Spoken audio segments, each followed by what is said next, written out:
Assalamualaikum warahmatullahi wabarakatuh. Perkenalkan, nama saya Nita Dumiranti dari kelas 1 KPID dengan NIM 21083021145. Pada video kali ini saya akan menjelaskan poin penting atau kesimpulan dari materi 1-13 mata kuliah Pendidikan Kewarganegaraan. Materi yang pertama adalah hakikat pendidikan kewarganegaraan dalam mengembangkan kemampuan untuk sarjana atau profesional. Kata kunci, pendidikan kewarganegaraan dan hakikat pentingnya pendidikan kewarganegaraan. Pendidikan kewarganegaraan secara etimologis berasal dari kata pendidikan dan kata kewarganegaraan. Pendidikan berarti usaha sadar dan terencana untuk mewujudkan suasana belajar dan proses pembelajaran agar peserta didik secara aktif mengembangkan potensi dirinya. Sedangkan kewarganegaraan adalah segala hal ihwal yang berhubungan dengan warga negara. Kemudian, secara yuridis, pendidikan kewarganegaraan dimaksudkan untuk membentuk peserta didik menjadi manusia yang memiliki rasa kebangsaan dan cinta tanah air. Selanjutnya, secara terminologis, pendidikan kewarganegaraan adalah program pendidikan yang berintikan demokrasi politik, diperluas dengan sumber-sumber pengetahuan lainnya, pengaruh-pengaruh positif dari pendidikan sekolah, masyarakat, dan orang tua. Kesemuanya itu diproses guna melatih para siswa untuk berpikir kritis, analitis, bersikap dan bertindak demokratis dalam mempersiapkan hidup demokratis berdasarkan Pancasila dan Undang-Undang Dasar 1945. Hakikat pentingnya pendidikan kewarganegaraan.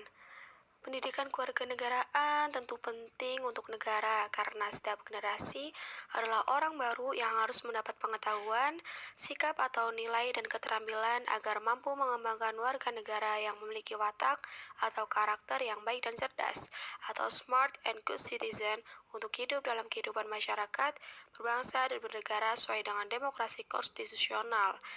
Pendidikan kewarganegaraan Indonesia juga menentukan masa depan dari pandangan bangsa Indonesia, eksistensi konstitusi negara, dan tuntunan dinamika perkembangan bangsa.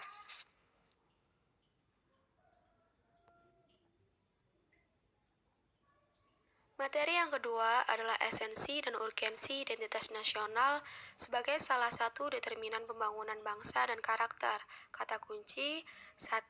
Identitas nasional.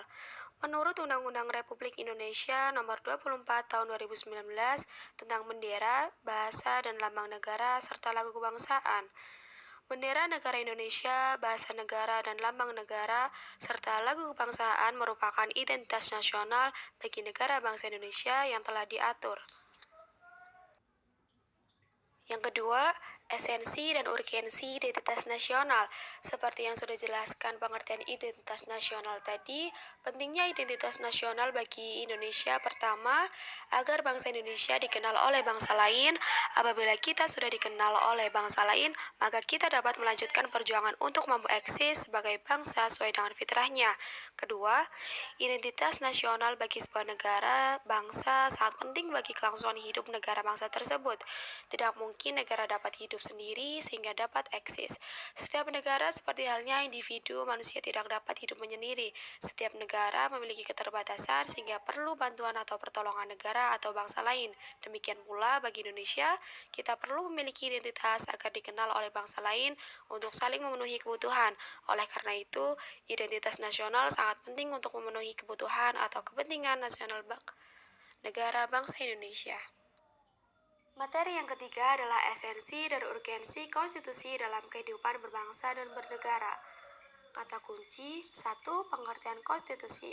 Pengertian konstitusi menurut Casey Ware adalah keseluruhan sistem ketatanegaraan suatu negara yang berupa kumpulan peraturan yang membentuk dan mengatur atau memerintah dalam pemerintahan suatu negara. Konstitusi juga menurut Herman Hiller yaitu lebih luas daripada Undang-Undang Dasar. Yang kedua, esensi dan urgensi konstitusi. Menurut Asti Merianto, fungsi dari konstitusi sendiri yakni sebagai landasan konstitusionalisme, yang berarti landasan berdasarkan konstitusi baik dalam arti luas atau sempit. Konstitusi dalam arti luas sendiri merupakan peraturan baik tertulis atau tidak tertulis yang menentukan bagaimana lembaga negara dibentuk dan dijalankan. Contoh, Undang-Undang Dasar, Undang-Undang Organik, peraturan perundang-undangan lain, dan konvensi. Sedangkan dalam arti sempit, Konstitusi merupakan suatu dokumen yang berisi aturan-aturan dasar untuk menyelenggarakan negara. Contohnya, Undang-Undang Dasar. Materi yang keempat adalah sumber historis, sosiologis, dan politik tentang konstitusi dalam kehidupan bangsa dan bernegara Indonesia. Kata kunci sumber historis konstitusi. Menurut Thomas Hobbes, dari pandangan konstitusi, kita dapat memahami manusia dalam bernegara membutuhkan konstitusi, yaitu dari kata homo homini lupus yang berarti yang kuat mengalahkan yang lemah. Lalu timbul pandangan hidup dalam suasana demikian pada akhirnya menjadikan manusia untuk membuat perjanjian antar sesama manusia yang dikenal dengan Pactum Unionis. Politik, yaitu dalam buku berjudul Leviathan, yaitu disebut kontrak sosial yang mengimplikasikan pengalihan kedaulatan kepada primus inter pares yang kemudian berkuasa secara mutlak atau absolut.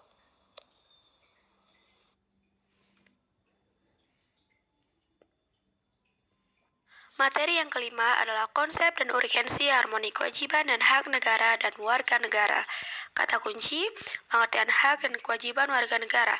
Menurut Toto Nagaro 1975, hak merupakan kuasa untuk menerima atau melakukan sesuatu yang semestinya diterima atau dilakukan oleh pihak tertentu dan tidak dapat oleh pihak lain manapun, juga yang pada prinsipnya dapat dituntut secara paksa olehnya. Kemudian, kewajiban merupakan beban untuk memberikan sesuatu yang semestinya dibiarkan atau diberikan oleh pihak tertentu tidak dapat oleh pihak lain manapun, yang pada prinsipnya dapat dituntut secara paksa oleh yang berkepentingan. Dengan demikian, hak dan kewajiban warga negara merupakan sesuatu yang harus dilakukan. Kedua, konsep dan urgensi hak dan kewajiban warga negara. Jaminan akan hak dan kewajiban warga negara dan negara dengan segala dinamikanya diupayakan berdampak pada terpenuhinya keseimbangan yang harmonis antara hak dan kewajiban negara dan warga negara. Dengan dipergunakannya pendekatan kebutuhan warga negara yang meliputi akan agama, pendidikan, dan kebudayaan, perekonomian nasional dan kesejahteraan rakyat, serta pertahanan dan keamanan. Materi yang keenam adalah sumber historis, sosiologis, politik tentang harmoni kewajiban dan hak negara warga negara Indonesia. Kata kunci, sumber historis. Menurut John Locke, adanya hak alamiah yang melekat pada setiap diri manusia, yaitu hak atas hidup, hak atas kebebasan, hak atas memiliki. Kemudian juga berkembang ada makna Carta Revolusi Amerika dan Revolusi Perancis.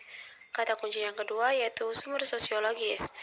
Menurut Wirotomo, pertama, suatu kenyataan yang memprihatinkan bahwa setelah tumbangnya struktur kekuasaan autokrasi yang dimainkan rezim Orde Baru ternyata bukan demokrasi yang kita peroleh, melainkan oligarki di mana kekuasaan terpusat pada sekelompok kecil elit, sementara sebagian besar rakyat demos tetap jauh dari sumber-sumber kekuasaan atau wewenang, uang, hukum, informasi, pendidikan, dan sebagainya. Kedua, akibat munculnya kebencian sosial budaya terselubung. Kata kunci yang ketiga yaitu sumber politik. Sumber politik, harmoni kewajiban dan hak negara adalah proses dan perubahan Undang-Undang Negara Republik Indonesia 1945. Materi yang ketujuh adalah demokrasi Pancasila. Kata kunci, demokrasi Pancasila. Menurut Abraham Lincoln, demokrasi merupakan sistem pemerintahan yang dirancang dari rakyat, oleh rakyat, dan untuk rakyat. Demokrasi memegang peranan penting dalam masyarakat dan tatanan negara, sehingga pentingnya demokrasi Pancasila di Indonesia adalah demokrasi yang berdasarkan Pancasila, yang masih dalam pengembangan dan yang karakteristiknya mengandung interpretasi dan pandangan yang berbeda, dan kehidupan lebih demokratis karena demokrasi yang berdasar dengan ketuhanan yang Maha Esa, dengan kecerdasan, dengan berkedaulatan rakyat, dengan pembagian kekuasaan, dan dengan hak asasi manusia, dengan pengadilan yang merdeka, dengan otonomi daerah, dan dengan kemakmuran.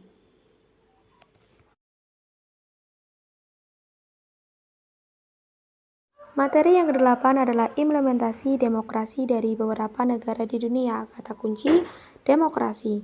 Menurut Aristoteles mengingatkan bahwa rakyat adalah sebagai kategori warga negara. Mereka adalah kelompok sosial minoritas dalam negara kota yang memiliki hak-hak istimewa dalam kehidupan politik kota. Tatanan bernegara tidak mungkin dijamin stabil apabila nasibnya ditentukan oleh suara orang banyak dan harus setiap waktu diubah untuk memenuhi selera mereka. Tata negara harus dipercayakan pada mereka yang sungguhnya mampu mengelolanya.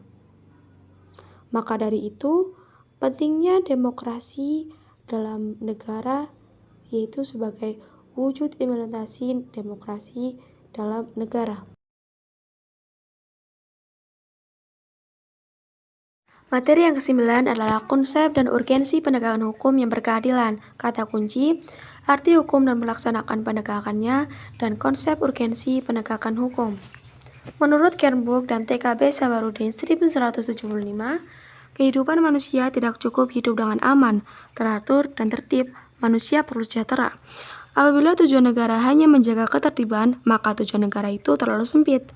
Tujuan negara yang lebih luas adalah agar setiap manusia terjamin kesejahteraannya di samping keamanannya. Dengan kata lain, negara yang memiliki kewenangan mengatur masyarakat perlu ikut mensejahterakan masyarakat. Tujuan hukum Republik Indonesia sendiri yaitu ada di Undang-Undang Dasar 1945 alinea keempat. Penegakan hukum di Indonesia masih menghadapi masalah dan tantangan untuk memenuhi rasa keadilan masyarakat. Penegakan hukum sangat penting diupayakan dan kepastian hukum sehingga masyarakat merasakan memperoleh perlindungan akan hak-hak dan kewajibannya. Materi yang ke-10 adalah konsep dan urgensi wawasan Nusantara. Kata kunci, pengertian wawasan Nusantara. Menurut Garis Besar Haluan Negara 1998, wawasan Nusantara adalah cara pandang dan sikap bangsa Indonesia mengenai diri dan lingkungannya, dengan mengutamakan persatuan dan kesatuan bangsa, serta kesatuan wilayah dalam penyelenggaraan kehidupan masyarakat, berbangsa, dan bernegara. Kemudian, esensi dan urgensi wawasan Nusantara. Kesatuan atau keutuhan wilayah dan persatuan bangsa Indonesia di mana ketika dilihat berdasarkan sumber historis, yakni kebutuhan akan kesatuan atau keutuhan wilayah Indonesia dari Sabang sampai Merauke, wilayah itu sudah merupakan satu kesatuan yang tidak lagi terpisah-pisah oleh adanya lautan bebas. Karena sebelumnya, wilayah Indonesia terpecah-pecah akibat aturan hukum kolonial Belanda, yaitu Ordonansi 1939. Kemudian, adanya deklarasi Juanda barulah merupakan satu kesatuan utuh di mana laut tidak lagi sebagai pemisah, namun sebagai penghubung.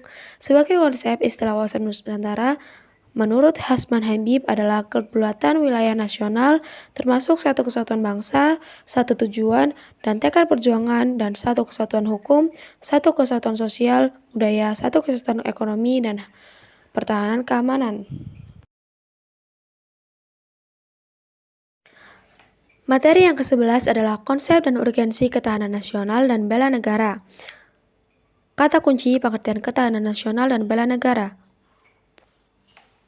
Secara etimologi, ketahanan nasional dan bela negara yaitu mampu, kuat, dan tangguh dari sebuah bangsa dalam pengertian politik.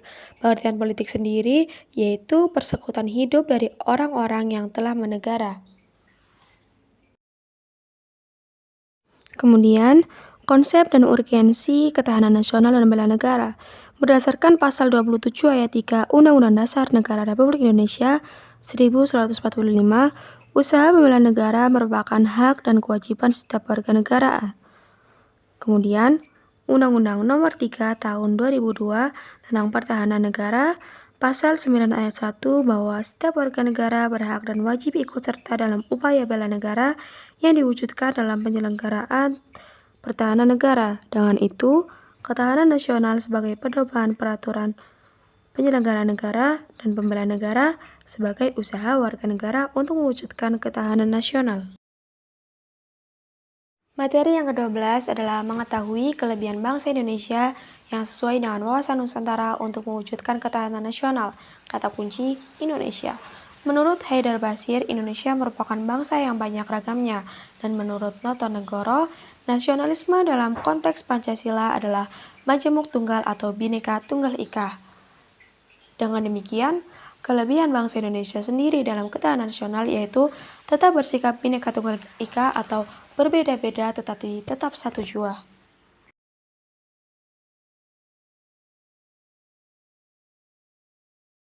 Dan yang terakhir, materi ke-13 adalah anti korupsi. Kata kunci, korupsi. Menurut Muhammad Ali, korupsi suka menerima uang suap atau sogok, memakai kekuasaan untuk kepentingan sendiri, penggelapan uang, penerimaan uang sogok, serta koruptor yang artinya orang yang melakukan korupsi. Kata kunci yang kedua, anti korupsi. Menurut Maheka, anti korupsi merupakan kebijakan untuk mencegah dan menghilangkan peluang bagi berkembangnya korupsi.